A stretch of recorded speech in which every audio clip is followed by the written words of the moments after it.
శ్రీ వారాహీదేవి జ్యోతిష్యాలయం. విద్య, ఉద్యోగం, వ్యాపారం, పెళ్లి, ఆరోగ్యం, నాగదోషం, సంతానం, రాజకీయం, వామాచార దోషం, అత్తాకోడళ్ల మధ్య గొడవలు, ప్రేమించి మోసపోవడం, స్త్రీ పురుషుల వశీకరణం, ధనం నిలకడలేకపోవడం, మీ ఎటువంటి సమస్యలకైనా 24 గంటల్లో పరిష్కారం చూపబడును. నెంబర్ 1 వశీకరణ స్పెషలిస్ట్ పండిత్ పవన్ నంబూదిరి, కేరళ తాంత్రిక గురువు గారు. ఎక్కడి వారికైనా ఒక్క ఫోన్ ద్వారా వెంటనే పరిష్కారం చూపబడును. Phone number 9043637512. ఛానల్లోకి స్వాగతము. ధనుసు రాశి వారి జాతకులు ఏప్రిల్ మాసం 26వ తేదీ అనగా శనివారం తిథి. ఈ రోజున ధనుసు రాశి జాతకులు జరగరానిది కానీ 1కి 2 సార్లు ఆలోచించండి. ఈ రోజున ఇలా జరుగుతుంది, జరగరానిదే జరుగుతుంది.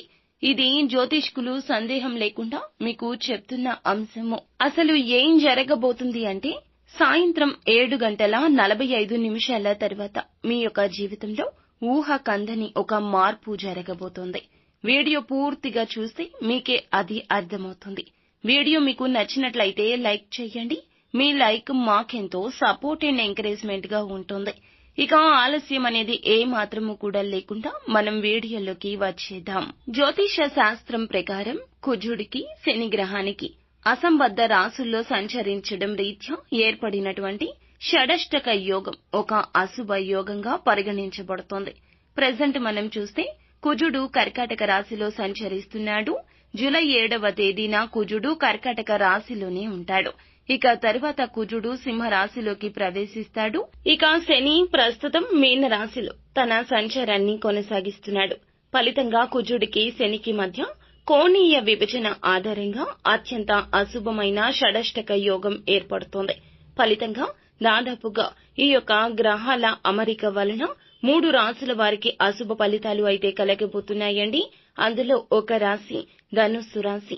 ఈ రాశి జాతకులు ఇది ఆర్థిక కష్టాలు, నష్టాలు తెచ్చిపెడుతుంది. జరగరానిదే జరిగిపోబోతూ ఉన్నది.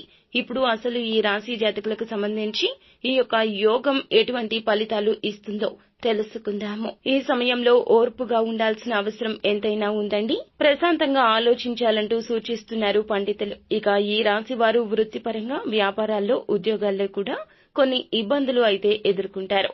షడష్టక యోగం కారణంగా ఈ రాశి జాతకులకు దురదృష్టం వెంటాడుతుంది. ముఖ్యంగా ఈ రోజు మాత్రము కొన్ని మానసిక ఒత్తిడులకు గురయ్యే అవకాశం కూడా కానవస్తోంది. అనవసరమైన విషయాల గురించి ఆలోచించడం మానుకోండి. మీ పనులపైన దృష్టి పెట్టడం మంచిది. కార్యాలయంలో కొద్దిగా నిదానంగా పని పూర్తి చేస్తారు. సహోద్యోగులతో వాదోపవాదనలకు దిగవద్దు. ఆర్థికంగా నార్మల్ గానే ఉంటుంది.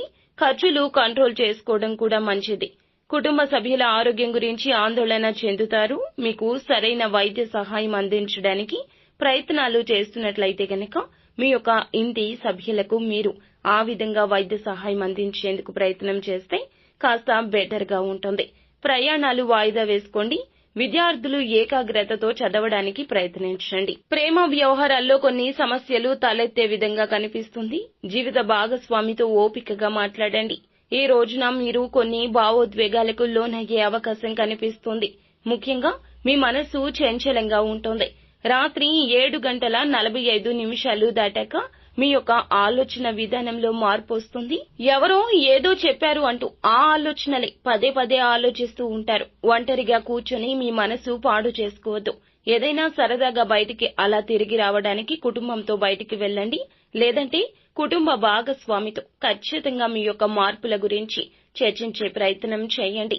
మీకు ఏ కష్టమున్నా, ఏ బాధరబందీ ఉన్నా వారితో చర్చించండి. మీ కోపాన్ని, ఆవేశాన్ని అర్థం చేసుకునే ఏకైక వ్యక్తి ప్రపంచంలో ఎవరైనా ఉన్నారు అంటే మీ జీవిత భాగస్వామి లేదా మీ కన్న తల్లి మాత్రమే. ఈ విషయం ఈ రోజున జ్ఞప్తికి తెచ్చుకోండి. ముఖ్యంగా రాత్రి 7:45 తర్వాత వారితో అస్సలు గొడవలకు దిగొద్దు. వారు చెప్పిన మాటలు చెవికెక్కించుకోకుండా మీ మాట వారు వినాలి అంటూ పదే పదే ఆలోచించకుండా మాట్లాడొద్దు. వారి మాటల్లో న్యాయం ఉంటుంది అనే విషయాన్ని ఒక్కసారి బ్రెయిన్ లో పెట్టుకుంటే మీకే అంతా అర్థమవుతుంది. ఈ సమయంలో కాస్త మనోచాంచల్యత ఎక్కువగా ఉంటుంది. కావున తీసుకునే నిర్ణయాల విషయంలో వారి ప్రభావం ఖచ్చితంగా మీకు ఉండాలి. లేదంటే సొంత నిర్ణయాలు తీసుకుంటే గనక అస్సలు జరగరానిదే జరిగిపోతుంది. బంధ విచ్ఛిన్నం కూడా జరగొచ్చు, జాగ్రత్త. ఆకస్మిక ధన నష్టం కూడా జరగవచ్చు, అది కూడా మీ నిర్ణయాల వల్లే, జాగ్రత్త. సహోదరులకు సహాయం అనేది మీరు తీసుకోవడానికి వెనకాడినట్లయితే గనక గుర్తుపెట్టుకోండి, వెనక పడినట్లయితే గనక చాలా లాస్ అవుతారు. కాబట్టి అస్సలు వెనకడవద్దు. ఇక ఆర్థికంగా మిశ్రమ ఫలితాలున్నాయి. అనవసరమైన ఖర్చులు తగ్గించుకోండి. కుటుంబ సభ్యులతో సమయం గడపడానికి ప్రయత్నించండి. వారి అవసరాలు గుర్తించండి. ఇక ఈ రాశి వారికి ఏదైనా సరే విద్యార్థులు చదువుపైన మరింత శ్రద్ధ పెట్టండి. ఈ రోజున తెల్లవారితే జరిగేది ఇదేనండి. 1-2 సార్లు ఆలోచించండి. ఎందుకు అని అంటే గనక ఈ రోజున ఈ రాశి వారి జాతకులు తెల్లవారితే ఏం జరగబోతుందంటే కొంతమంది వ్యక్తులతో గొడవ జరగబోతుంది. మీరే గొడవ పెట్టుకోబోతున్నారు. అంటే మీరు పెట్టుకోవడం కాదండి, గొడవ అనేది పడబోతూ ఉన్నారు. న్యాయాన్ని గెలిపించడం కోసం ఎంతకైనా వెనకడకుండా అడుగులు వేస్తారు ఈ రాశి జాతకులు. అయితే చుట్టుపక్కల ఉండేటటువంటి అంటే మీ ఇంటి చుట్టుపక్కన ఉండే వ్యక్తులు కొంతమంది ఒక విషయానికి సంబంధించి మీ యొక్క చుట్టుపక్కల ఉన్నవారు ప్రెజెంట్ మీకు వారికి ఎటువంటి గొడవలైతే జరుగుతున్నాయో అందుకు సంబంధించి కొంత గొడవ జరిగేందుకు అవకాశం ఉంది. ఆ గొడవ మరింత చిలికి గాలివాన అవుతుంది. పెద్ద ఎత్తున గొడవ జరుగుతుంది. అందులో మీ తప్పు ఉండకపోవచ్చు, కానీ అది మీకు కుటుంబ సభ్యులకు మాత్రమే తెలుస్తుంది. చుట్టుపక్కల వారు లేదు తప్పు మీరే చేశారు అంటూ ఒక విషయానికి సంబంధించి గొడవ పడడం జరుగుతుంది. అది ఏ విషయమైనా కావచ్చు, అక్కడున్న పరిస్థితులకు సంబంధించి ఉంటుంది. దాని రిలేటెడ్ ఇష్యూస్ కి సంబంధించి ఉంటుంది. ఈ యొక్క వ్యక్తులు తెలిసి తెలియక మీరు తప్పు చేయకపోయినా ఈ తప్పు మీరే చేశారు అని పదే ఇలా అనడంతో మీరు చాలా విసిగిపోతారు, బాధపడతారు. మీ మనసు బాగా దెబ్బతింటుంది. సున్నితంగా ఉండే ఈ రాశి మనసు చాలా దెబ్బతినడంతో హర్ట్ అయిపోతారు. ఆ బాధ నుండి బయటికి రాలేక లోపల కృంగిపోతారు. అయితే చుట్టుపక్కల ఉన్న వారు మాత్రము తప్పు మీరే చేశారు అంటూ నింద మీ మీద వేస్తారు. మీరు అస్సలు తట్టుకోలేకపోతారు. ఈ యొక్క వ్యక్తులు మీతో ఎంతసేపు అయితే గొడవ పడతారో ఆ తర్వాత ఎక్కడ వాళ్ళు అక్కడికి వెళ్లిపోయాక మీ ఇంటికి వచ్చి చాలా బాధపడతారు. ఈ తప్పు నేను చేయలేదు కదా, ఎందుకు నాపై నిందలు వేస్తున్నారు, ఎందుకు ఇలా జరుగుతుంది, నా జీవితంలో ఏంటి అనేది మీరు చాలా బాధపడడం జరుగుతుంది. కానీ షడష్టక యోగం వల్ల మీకు ఇలాంటివి రావడం జరుగుతుంది. అస్సలు బాధపడవద్దు. ఆ తర్వాత 1-2 సార్లు ఎందుకు ఆలోచించాలని అంటున్నాము అంటే ఈ యొక్క గొడవ జరుగుతుంది కదా, ఆ తర్వాత ఆ రోజే ఈవినింగ్ ఎవరైతే మీ మీద నిందలు వేశారో ఆ వ్యక్తులు అసలు నిజాలు కొంచెం తొందరగానే గ్రహిస్తారు.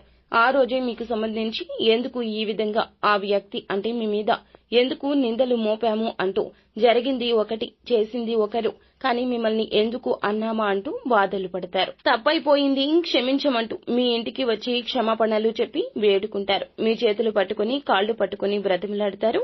కన్విన్స్ చేయడానికి చాలా ట్రై చేస్తారు.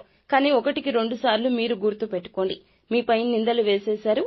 తర్వాత నిజం తెలుసుకుని వచ్చి ఆ యొక్క నింద నిజం కాదు అంటూ అందుకు సంబంధించి మీరు ఆ విధంగా చేయలేదు, కానీ మేము తెలుసో తెలియకో ఈ విధంగా చేశాము, క్షమించండి అంటున్నారు కదా.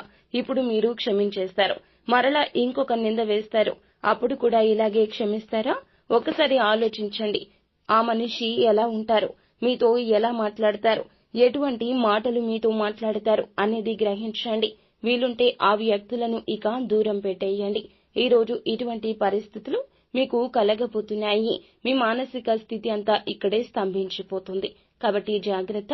నిత్యం శివారాధన తప్పనిసరిగా చేసుకోండి. వీలున్నంతలో పేదవారికి దాన ధర్మాలు తప్పక చేయండి. అంతా మంచి జరుగుతుంది.